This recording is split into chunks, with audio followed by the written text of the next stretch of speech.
नमस्कार. पत्रकार हेमंत सुशीला श्रीराम जोशी. राजकीय नेत्यांच्या इच्छा किंवा महत्त्वाकांक्षा कुठल्या थराला जाऊ शकतात, किती खालच्या थराला जाऊ शकतात, त्यावर कितीतरी उदाहरणं तुम्हाला सांगता येतील. एक आमच्याच विदर्भातलं उदाहरण मी सांगतो. आमदार होते, वयस्क होते, इंदिरा काँग्रेसचे ते आमदार होते, वृद्ध झाले होते, बायकोचं निधन झालं होतं आणि त्यांना मुलबाळ नव्हतं. म्हणून त्यांनी आपल्याच ओळखीतल्या एका तरुणीला, 19-20 वर्षाच्या तरुणीला दत्तक घ्यायचं ठरवलं. त्यांच्या ते नक्की मनात होतं. पण तेवढ्यात त्यांना इंदिरा गांधींची ती घोषणा आठवली की कुटुंब लहान तर सुख महान. त्यांनी हा विचार केला की त्या मुलीला दत्तक का घ्यायचं, जी आपल्या अंगाखांद्यावर खेळते आहे तिच्याशीच का म्हणून लग्न करू नये. आणि त्या थेरड्यानं चक्क तिच्याशी पुढे लग्न केलं. हा किस्सा मला शरद पवारांमुळे आठवला. म्हणजे नेत्यांच्या वासना, विषय वासना, इच्छा, आकांक्षा, जिद्द, स्वप्न कधी पूर्णच होत नाहीत का? कितीही पैसे मिळवले तरी त्यांची हाव कधी संपत नसते. उद्या शरद पवार राज्यसभेवर गेल्यानंतर काय डायपर घालून सभागृहात बसणार आहेत? हे कुठे चाललंय? आणि या राज्यसभेच्या निवडणुकांमुळे अनेक प्रश्न आपल्यासमोर उभे राहतात. जवळपास निवडणूक बिनविरोध आहे, पण शरद पवारांच्या विरोधामध्ये एकनाथ शिंदे यांनी चक्क शरद पवारांचे शत्रू, शरद पवारांच्या विचारांचे शत्रू, शरद पवारांचे पूर्वापार राजकीय प्रतिस्पर्धी, टिळकांचे पणतू रोहित टिळकांना उमेदवारी दिली आहे. आता रोहित टिळक यांची उमेदवारी मागे घेतली जाते की निवडणूक लढवल्या जाते ते पुढले 2-3 दिवसात ठरेल. परंतु ज्या अर्थी एकनाथ शिंदे यांनी कुठलाही डमी उमेदवार न वापरता सर्वसामान्य कार्यकर्त्याला, नेत्याला उमेदवारी न देता त्यांनी जेव्हा थेट लोकमान्यांच्या पंटूला उमेदवारी दिली आहे, तेव्हा नक्कीच त्यात मोठा अर्थ आहे, गहन अर्थ आहे. आणि विशेषतः फडणवीस आणि सुनेत्रा पवार यांची परवानगी न घेता एकनाथ शिंदेंनी हा कुठलाही घिसडघाईनं घेतलेला निर्णय नाही. म्हणजे भलेही फडणवीस रोहितच्या बाबतीमध्ये एकनाथजींना वेट अँड वॉच सांगत असतील, पण जर फडणवीसांनी शरद पवारांच्या बाबतीतला आग्रह धुडकावून लावला तर या रोहित टिळकांविरुद्ध शरद पवार असा सामना नक्की होईल. आणि तसंही महायुतीला अतिरिक्त 20 मतांची गरज आहे, जी गरज एकनाथ शिंदे भागवण्यामध्ये, पूर्ण करण्यामध्ये वाकबगार आहेत. त्यांना 20 अतिरिक्त मतं विरोधकांकडून पदरात पाडून मिळवणं फारसं कठीण नाही. जर ही निवडणूक रंगली तर माझं वाक्य लिहून ठेवा, शरद पवारांचा पराभव अटळ आहे. अर्थात शरद पवारांनी तरीही उमेदवारी अर्ज भरलेला आहे.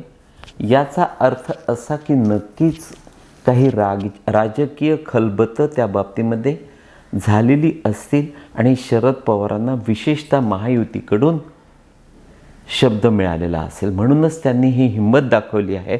अन्यथा त्यांना देखील ठाऊक आहे की आपला पराभव अगदी सहज शक्य आहे.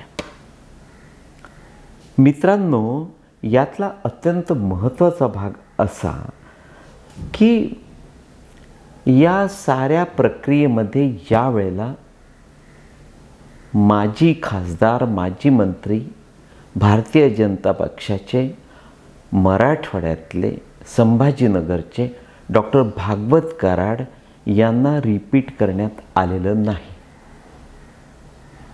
अर्थात भागवत कराडांचा कुठलाही तो आग्रह नव्हता, त्यांनी त्यासाठी कुठेही आदळआपट केली नाही, फॉलोअप फारसं घेतलं नाही, कारण त्यांनी आधीच खूप काही आपल्या पदरात पाडून घेतलेलं आहे.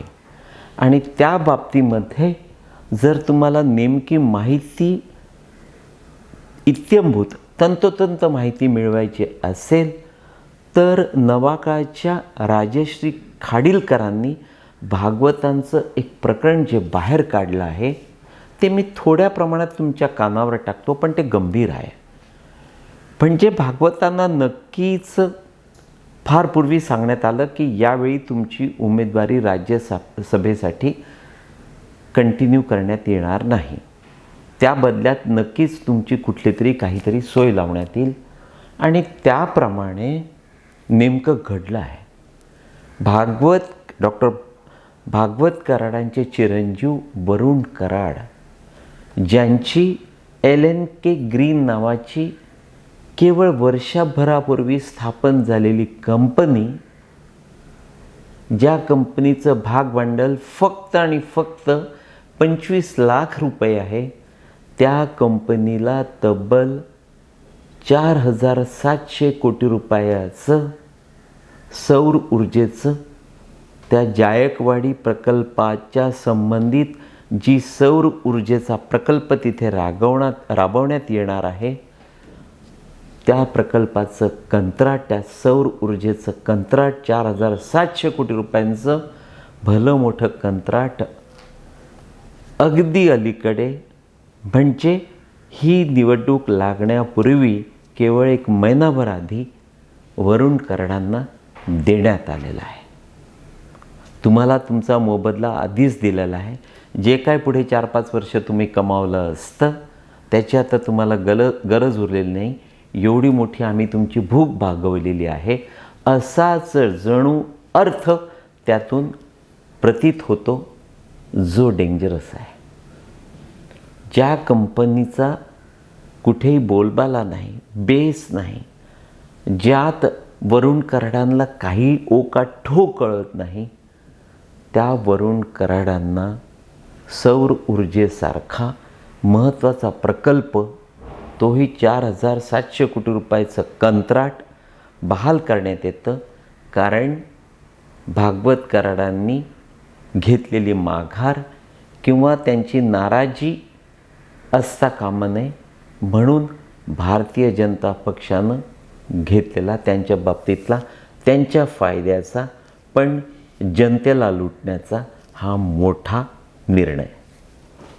बारामतीच्या आसपासचे शरद पवार किंवा पवार घराण्यांचे एक कट्टर मोठे विरोधक, त्यांनी अलीकडे मला एक व्हॉट्सअप मेसेज पाठवला.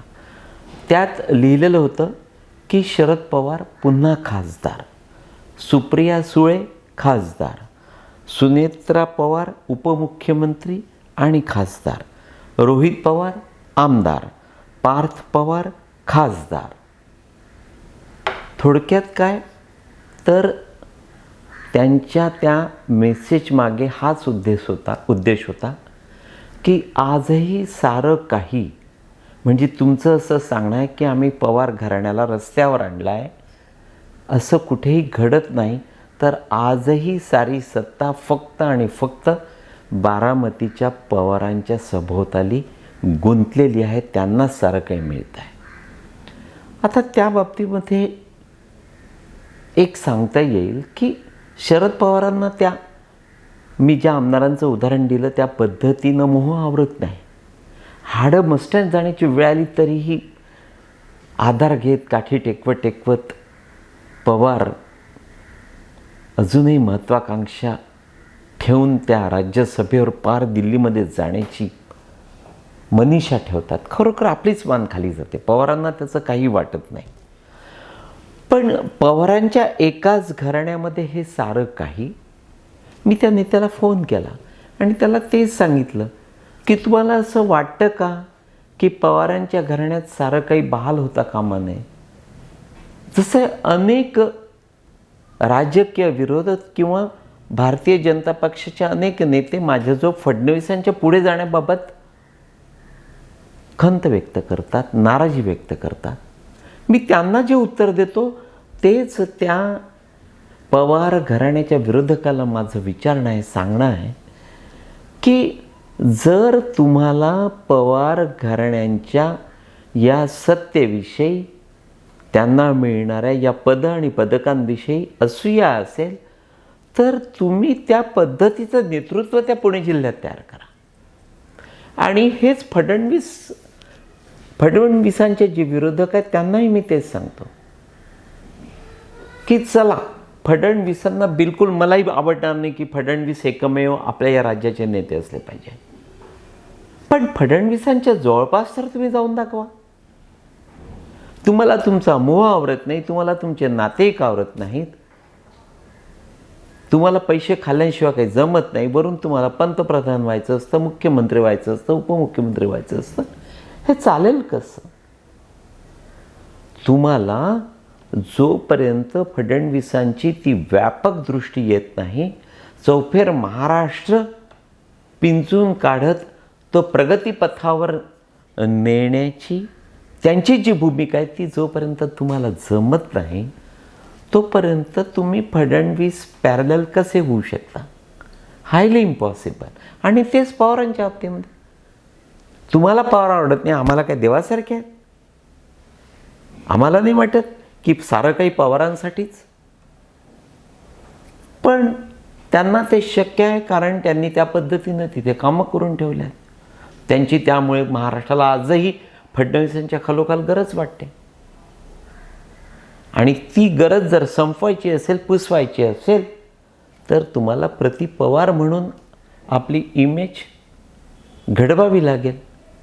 पण तुम्ही सत्तेत आलात की तुम्हाला फक्त पैसे खायचे असतात, बायकांजवळ जाऊन झोपायचं असतं आणि प्रत्येकाशी उद्धट उर्मट वागत फक्त अय्याशीकडे लक्ष द्यायचं असतं.